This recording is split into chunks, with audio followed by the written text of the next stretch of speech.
Hello there, back at you with another video. Today we're going to showcase the Adapt-A-Case bolt-in center support for 700R4s and 4L60Es. So just to give you a little bit of background and context, this is going into a 80s K5 Blazer. Engine's going to be making about 500 horse or so, 450 to 500 horse. As you can see in the background, here on the bench we have a multitude of Sonex products that we're going to be installing, including a fully assembled SmartTech drum with billet input shaft, smart shell, upgraded pump assembly with all manner of Sonex parts installed, including a full HP1 performance pack, as well as some other goodies, including a specialized output shaft and speed sensor assembly kit from Advanced Adapters, as this is going to be mated to an NP205. So again, very specialized application, high performance for street and off-road, a lot of trail riding and not so much racing, just aggressive off-roading. I mean, it's a K5, so we want to build this up to where the 60 can kind of withstand that sort of environment. So anyway, let's talk about the Adapt-A-Case center support and more or less what it comes with. So it's going to come in a package just like this. I should have done an unboxing, I didn't, so a miss on my part, but that's how it comes. And here it is. I literally just took it out of the package, and as you can see, it needs to be cleaned up. Okay, so a little bit dirty. Expect to have to clean your parts. Stuff like this can come with a little grease on it or what have you. I'm not sure what the deal is with this here, if that's just tooling or somebody's dog or cat went at it, or I don't know what, but it's cosmetic only, inconsequential in terms of serviceability or use. So the kit's going to come with the center support itself, the retainer or hold down plate. This is really basically what you're buying this for. It's this plate, and that plate acts as a stabilizing force for the reaction that's going on in the back of the case when the transmission is shifting in and out of first gear. Okay, we're also going to install a solid case saver in place of the anti-clunk spring.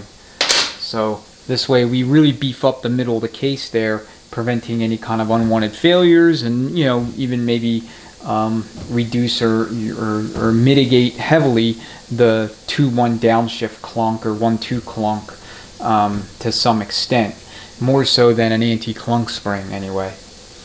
Alright, now the instructions are going to come with the kit as well. I don't know if you can download these offline. I'm sure you can, or online I should say. Yeah, you can't download them if you're offline.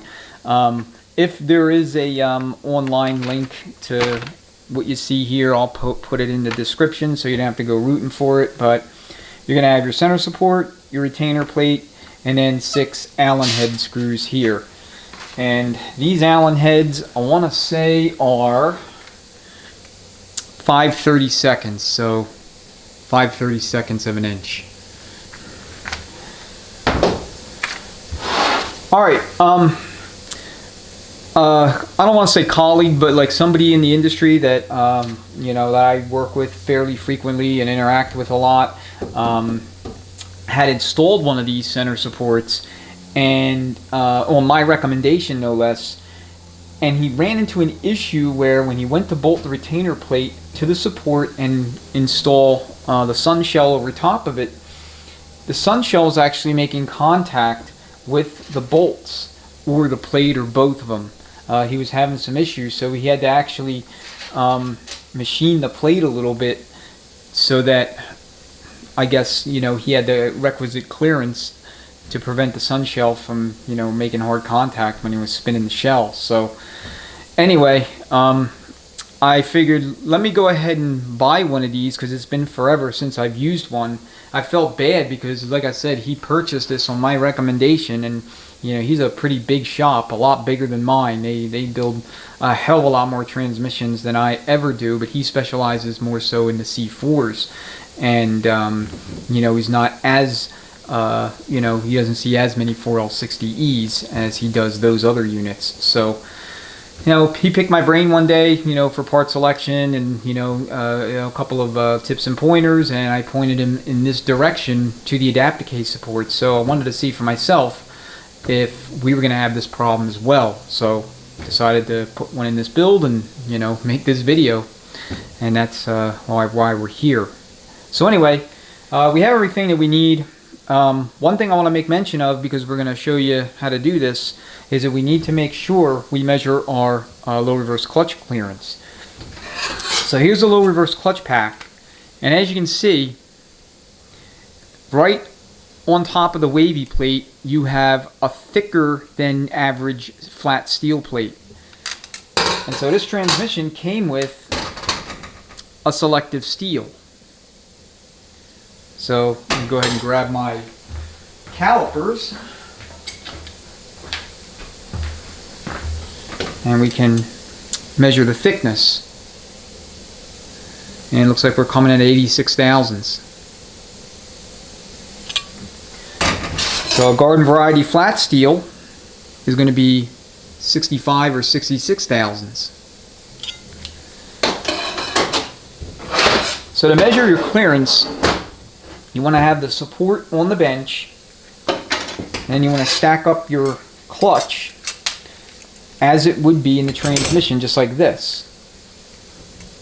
And then what you need to do is measure the overall thickness of that clutch, just like this.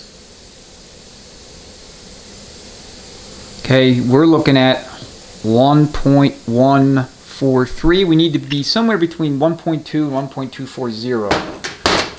So we'll get rid of the selective steel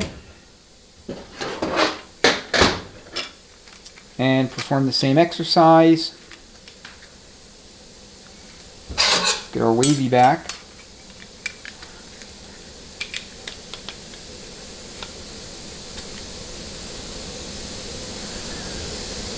Alright, so now we're at between 1.2 if I'm, kind of scrunching it a little bit, to 1.240 if I fully relax the indicator and allow it to, just float freely on the pack, so to speak. So that tells me that this steel, while was appropriate for the previous center support, is not going to be a good fit for this one. Now, if this is the first time you're ever hearing of this clutch being measured like this, or it never occurred to you that you have to do this process, and you've been building 4L60Es and 700s for a while, it's okay. Don't panic. I was building these things for at least 10 years before I realized that there was a specific procedure in the book that walks you through the measurement process for your low reverse clutch pack in these transmissions.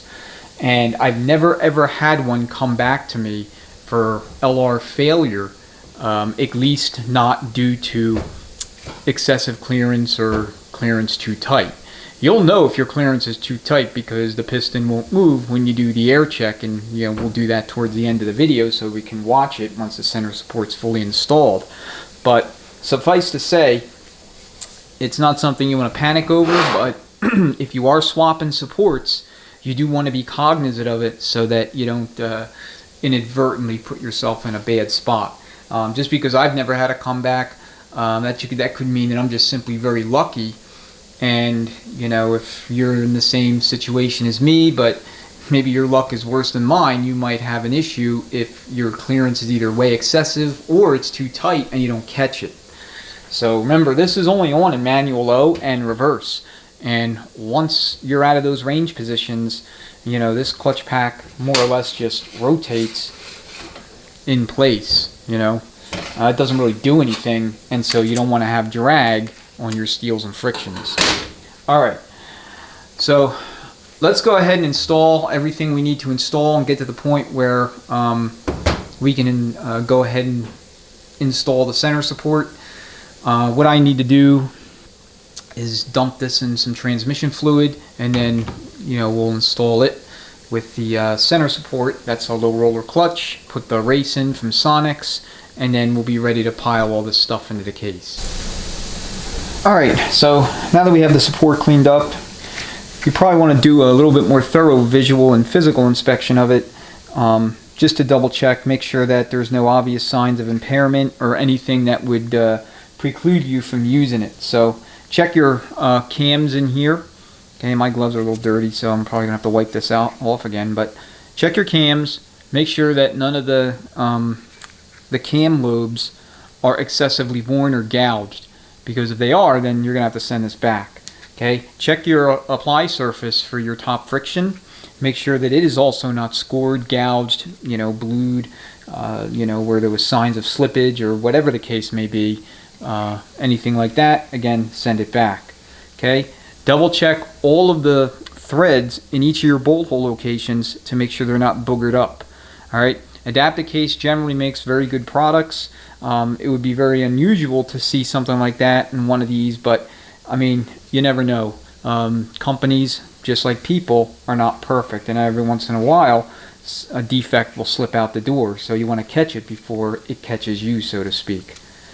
Alright, so everything appears to be in good order, so I think I have to wipe this down one more time and get any residual shop towel fragments off of it, and then we'll be ready to deal with the low roller clutch and get this ready for installation. Alright, so when you want to install your low roller clutch in such a way that you're not going to be fighting with it and you want to make sure it's in correctly, the best thing to do is install it with the support upside down so that the side that faces forward is face down on the bench and the side that faces rearward, which is this side, is facing you. So go ahead and install one of your snap rings, and yes, it never occurred to me that I should take the snap rings off of the original support and move them to the bench so I can put them into this one. So yeah, some doing without thinking going on. Alright, so carefully maneuver this, and you just have to kind of go around, make sure that none of your rollers are getting hung up.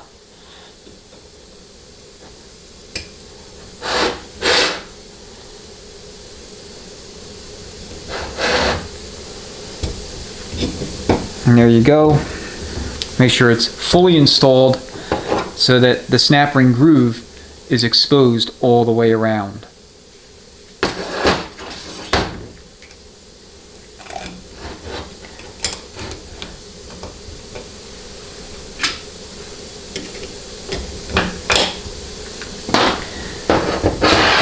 Now, if you're running a factory race, the orientation doesn't matter. But if you're going to be installing a Sonic Smart Tech drum, it comes with its own race.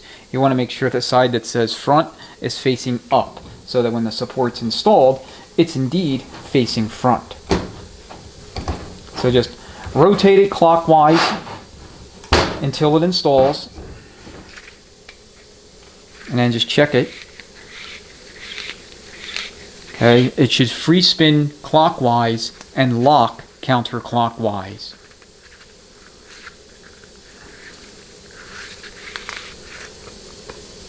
Alright, so now that the center support itself is fully assembled, we're ready to go ahead and pile everything into the back of the case, up to and including the support, and we'll see if we have any issues with bolts hitting the sun shell or not.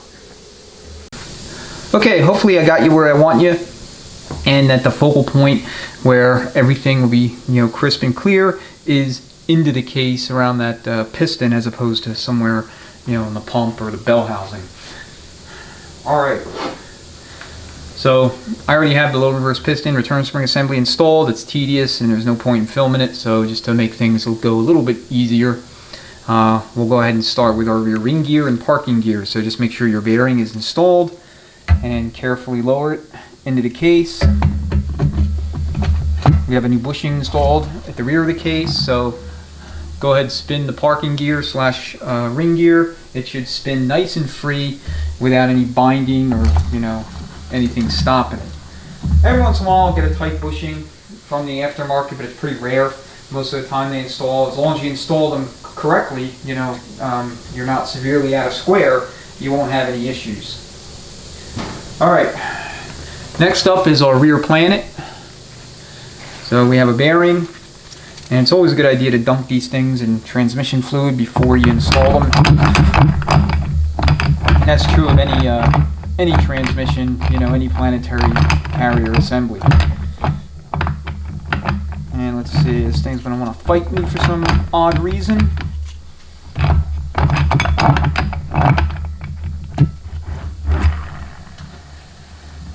Alright.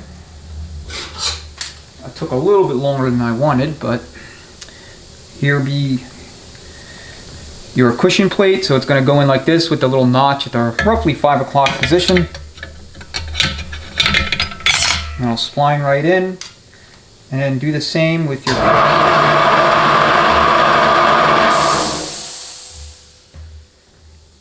And then do the same with your first flat steel. And then your clutch.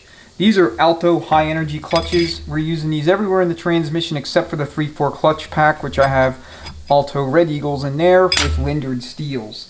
I do have a short video on the channel that talks about, or I should say talks you through my recipe for, you know, good 3/4 setup when running a Sonic Smart Tech drum. I also have one where I have a recipe that guarantees to get you within between 28 and 34 thousandths clearance if you're running a factory 716 or 097 drum with a number 4 3/4 clutch apply ring. So if you're curious about 3/4 clutch setup, check those videos out. It'll definitely help you. I think I got that one in backwards. Yes, I do.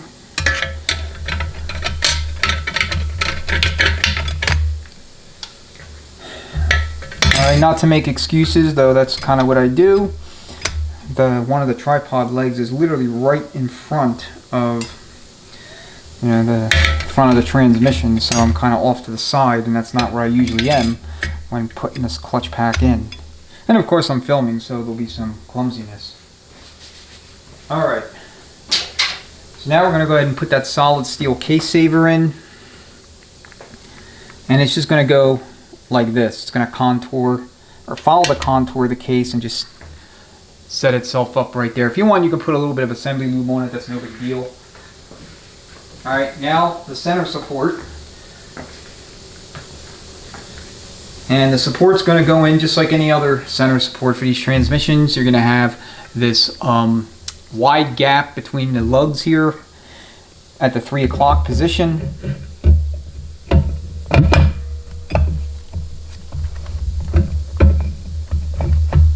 And I just situate it so you can get by the case saver.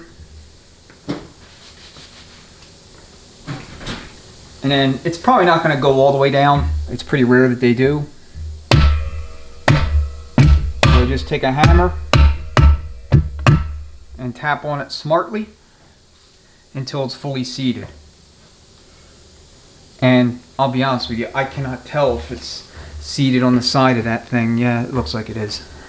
So once you're confident you have the snap ring grooved fully exposed, go ahead and install the snap ring. And you want to make sure that with the snap ring you straddle the two ends on either side of your anti-clunk spring or your case saver or whatever it is you're using.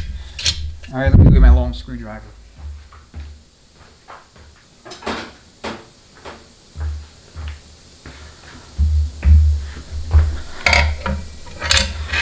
So I'll like to start it here.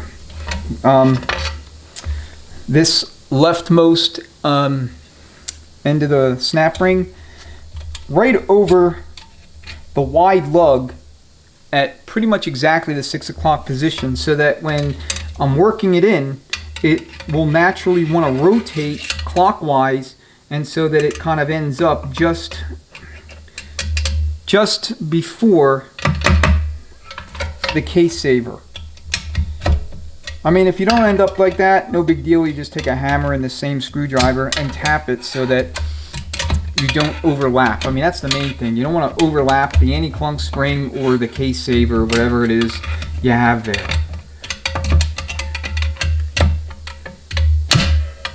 Alright, so I was close, but we're overlapping on that side just a little bit. close, but no cigar.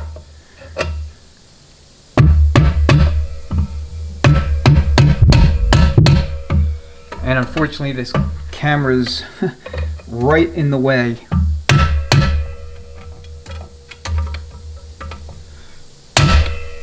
All right, there we go. All right, you saw some red Loctite on the bench. So what we're gonna do is position our retainer just like so.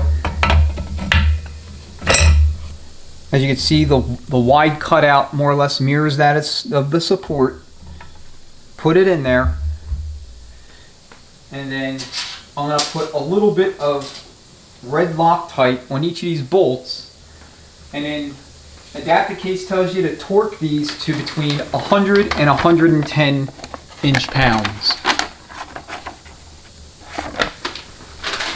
So again, if I locate the instructions online somewhere, presumably Adapt Case's website, I will go ahead and put the link in the description for you. This way it's a lot easier to access and locate.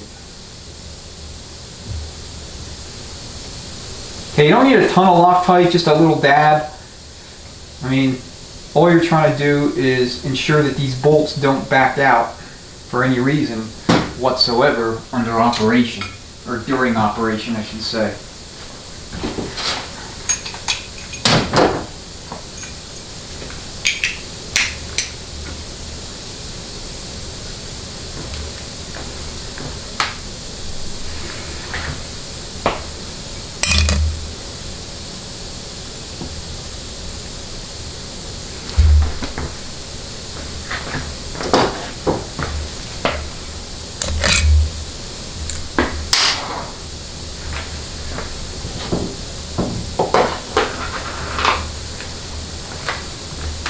Alright, if you're going to install them like this, maybe put a little bit of assembly lube in the fastener head so that it doesn't want to fall into the, into the guts there. That would suck.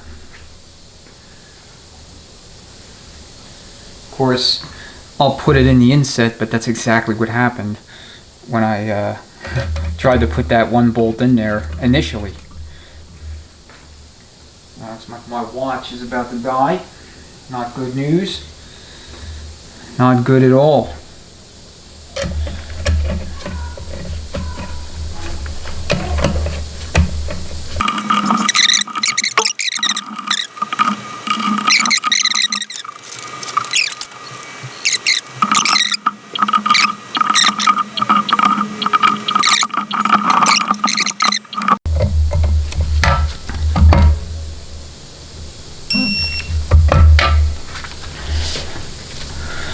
I think this was the last one not checked.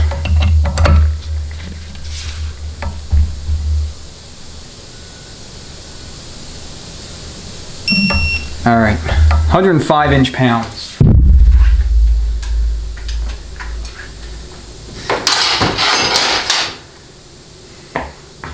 All right, at this point, I'm gonna just do a quick air check.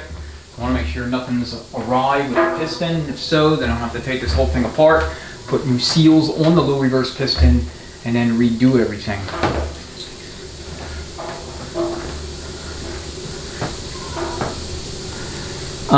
PSI in terms of air pressure is about 70.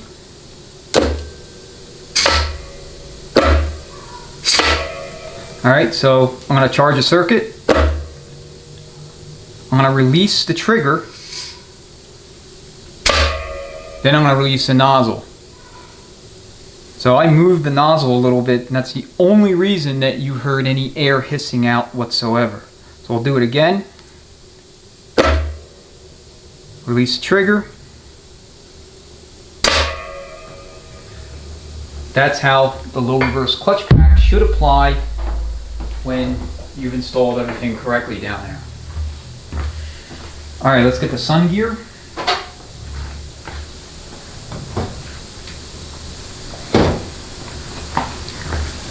So for high performance, you can cut little relief notches for nosages. You can cut relief nosages for more lube oil to the captured bearing there in the planet. And eventually the pinions will get some too. But you're doing that primarily to lube that bearing under high RPM. Alright, here's our sun shell. Make sure the bearing's in place. And let's go ahead and carefully lower it. And sure enough, it's hitting.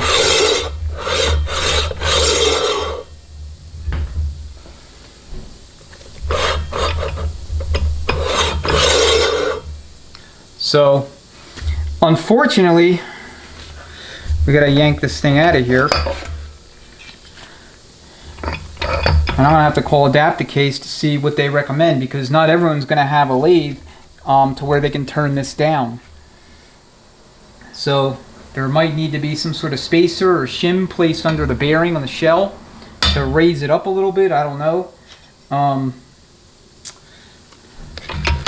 Everything's been installed correctly and everything is per their instructions. Let me see if I can go behind a factory sun shell and we'll put a black rust washer there and we'll see if it's hitting.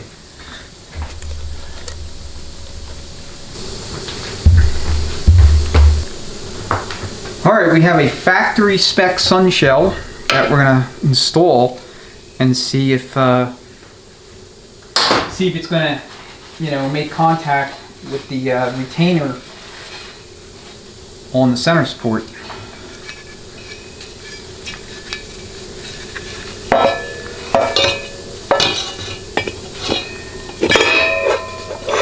Yep. I mean, that is definitely hitting that retainer. So it's actually hitting the bolts.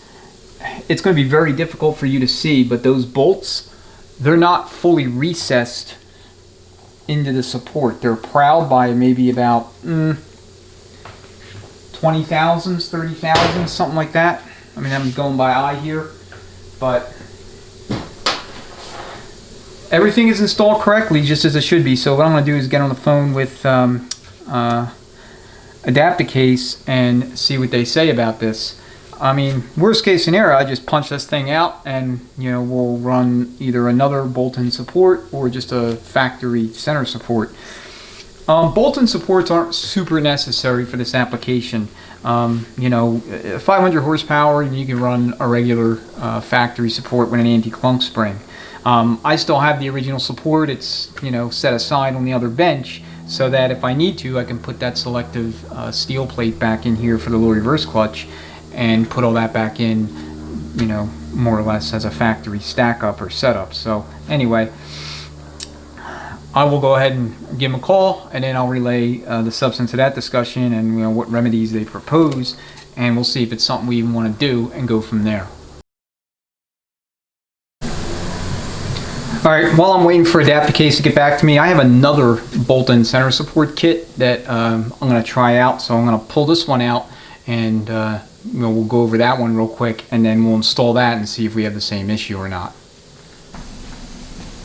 Alright, so I have my other center support here. Let's see if that's any good or not. Worst case scenario, we have the original support. We'll just run that, and I'll deduct the cost of these fancy bolt-in center supports from the bill for my customer, so he doesn't pay for something he's not going to receive.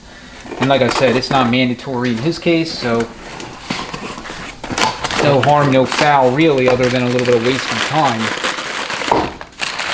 So this from Transtar, let's see what it consists of. An even dirtier center support, if that's possible. Looks like this has more bolts. 1, 2, 3, 4, 5, 6, 7, 8. And it is indeed filthy.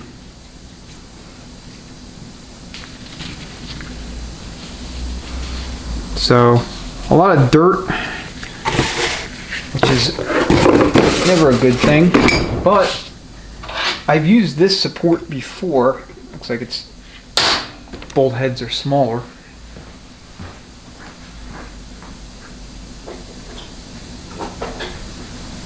I've used this support before in another build for a 700R4, and I mean, I didn't have any issues with it making contact with the you know, with the whatchamacallit, with the shell. So 1/8 Allen key is what you need.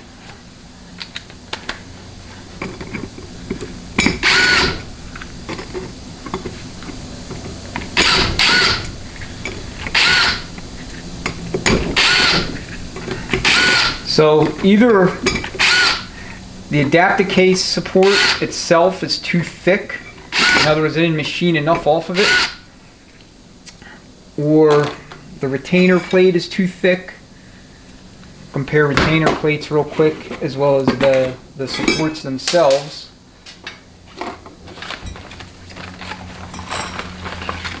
So here's the adapter case version and the non-adapter case version, so he has a marked difference in thickness. The adapter case version is admittedly much beefier, but it doesn't help if it won't actually integrate into the build like it should per expectations. Okay, here's the two supports.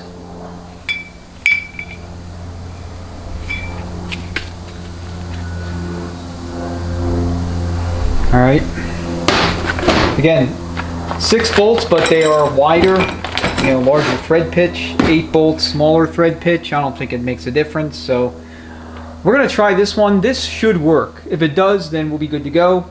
I will come to some accommodation with my part supplier or adapter case on this other one here, which we're not going to use, but I got to clean this off. It's absolutely god-awful. Okay, so much cleaner, more presentable. We have our retainer plate, and then we have our support. So what we need to do is put the support together,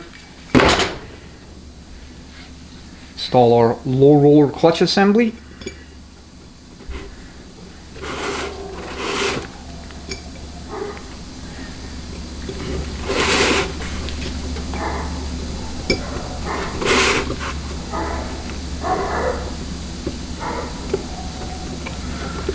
where's it getting hung up?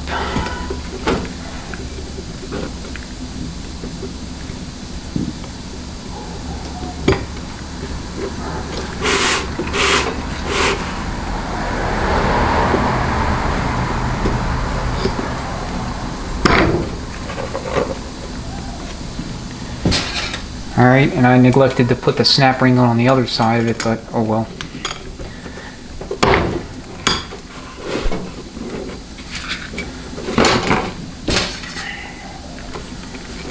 Got a handy dandy box. That's just as good, right? I'll be honest, I have no idea who makes this particular support. It might be Borg Warner, but don't hold me to that. It's just a guess. I will say, whoever it is, if cleanliness is next to godliness, these people are devil worshippers, because that thing was absolutely filthy. Or this thing, I should say. Absolutely filthy when it came out of the box. Alright, so we got to go through the whole process again, measuring clutch clearance for low reverse, which sucks, meaning I have to pull everything else out of the case. So, when I say everything, I really mean the planet and the clutch pack.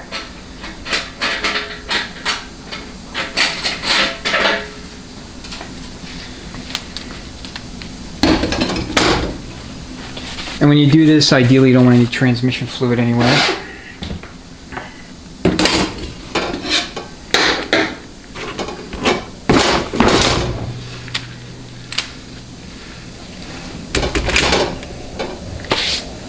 Alright, let's see where we are at.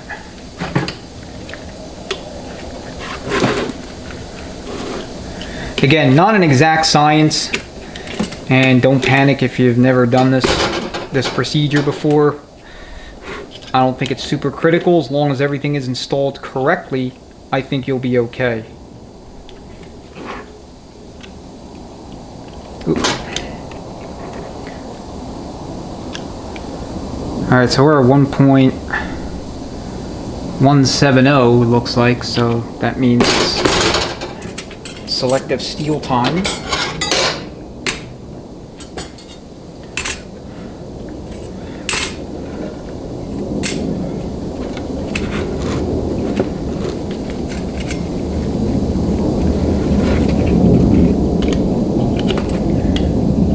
Fighter jets overhead.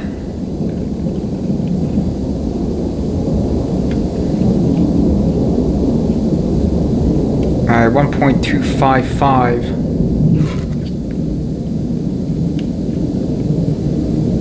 And 1.24. Alright, so that selective steel will go back in. We're right on the high side, but that's not the end of the world. So I'll go ahead and fire the camera down into the barrel of the case once I have everything installed, and we'll run our sun shell test. Alright, time for the sun shell test. So, in with our sun gear. Now our smart shell bearing.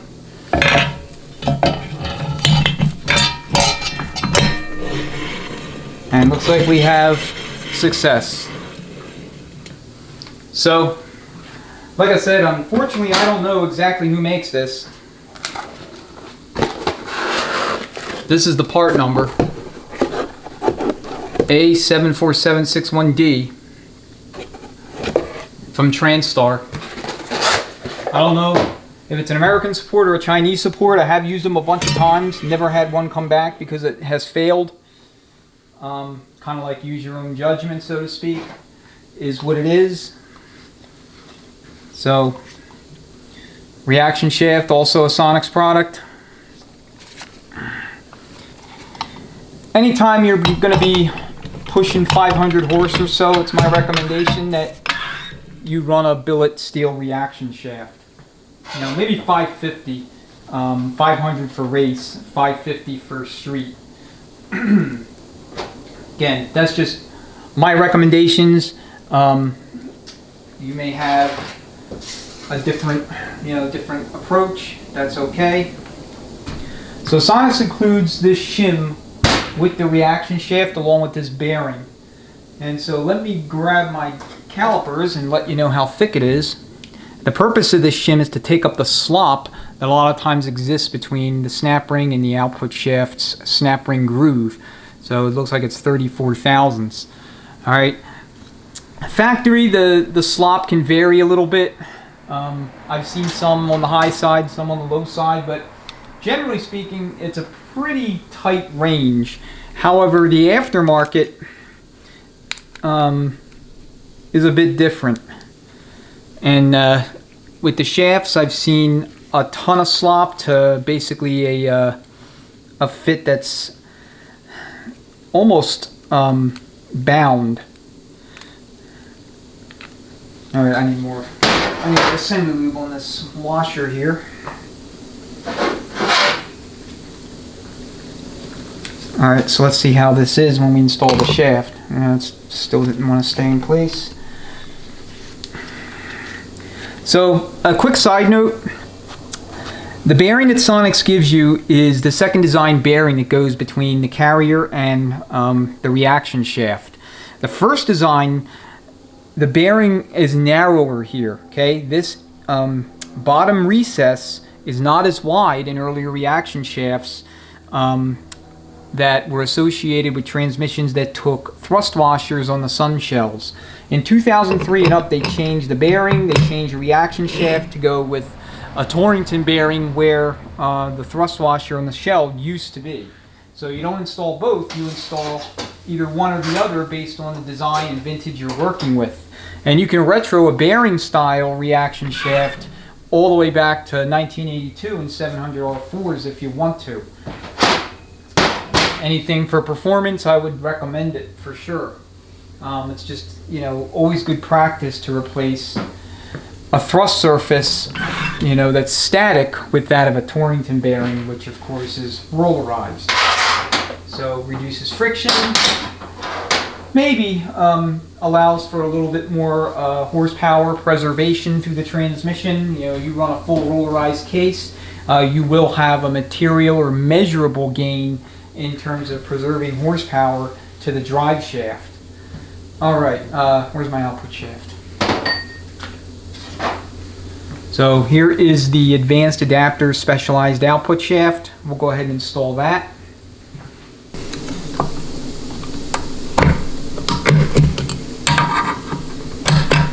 All right, there we go.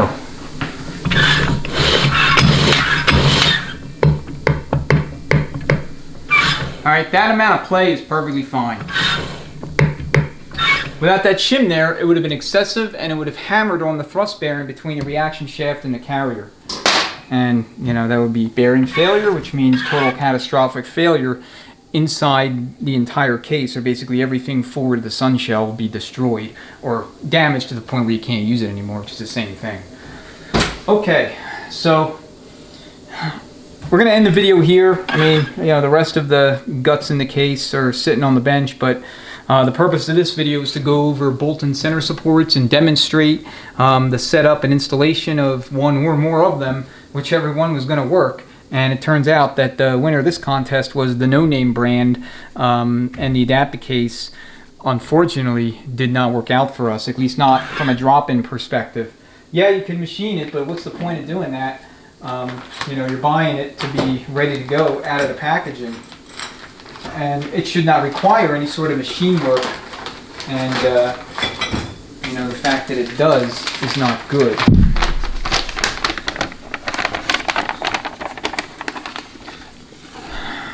So just looking at the instructions, basically they tell you that, yeah, discard the anti-clunk spring. The anti-rattle clip is that clunk spring. It's one and the same.